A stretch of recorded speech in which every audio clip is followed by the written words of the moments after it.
본 영상은 2018년 하나투어와 소카 비치 리조트 프로모션 시절 영상입니다. 짠하네요.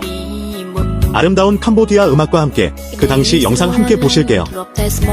다음에는 또 다른 소카로 찾아뵙겠습니다. 감사합니다.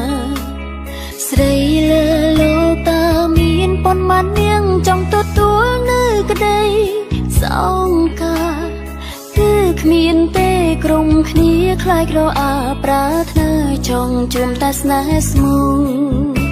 គឺជាការពិនដែលអូនអាននឹងខ្លួនឯងព្រោះជាក់ស្ដែងអូនស្មងបងខ្លាំងលឺបែកគ្នាក្នុងខ្លួនអូនអស់កម្លាំងភ្លឹងវឹងវឹងមិនយល់អ្វីទាំងអង្គទុំបេះដូងនៅអូនសិនបានទេកុំតន់កាយឲ្យវាខំបន្តសិនទុំរួមអូនអាចគ្រួងនៅម្នាក់ឯងដោយគ្មានរូបបងតាំងពីធំដឹងក្តីថ្ងៃនេះគឺស្រីឈឺចាំបងផុតឈឺជាប់ដោយភៀមតងស្លុនព្រោះបងអ្នកគាត់ដឹងទេ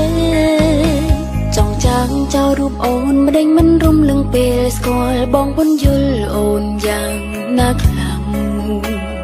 ពេលអូនលងបងអស់ចិនក៏ប្រកាំងថាអស់អារម្មណ៍ចង់រស់នៅក្បែរ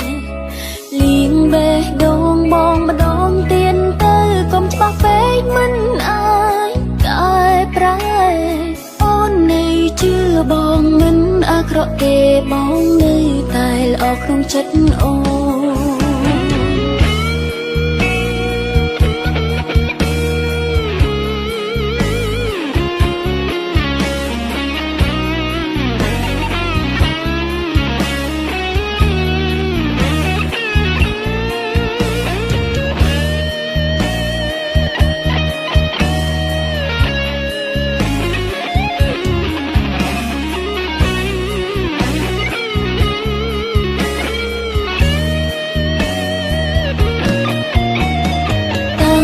ពីធំដឹងក្តី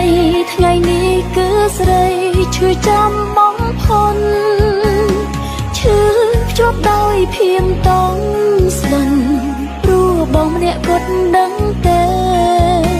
ចង់ចាំងចោលរូបអូនម្ដេចមិនរំលឹងពេលស្គាល់បងពន្យល់អូនយ៉ាងណាខ្លាំងពេលអូនលងបងអស់ចិនក៏ប្រកាំងថាអស់អារម្មណ៍ចង់រស់នៅក្បែរលៀងបេះដូងបងម្ដងទៀតទៅកុំច្បាស់ពេកមិនអាចកែប្រែអូននៅជឿបងមិនអាក្រក់ទេបងនៅតែល្អក្នុងចិត្តអូននៅជឿបងមិនអាក្រក់ទេបងនៅតែល្អក្នុងចិត្តអូ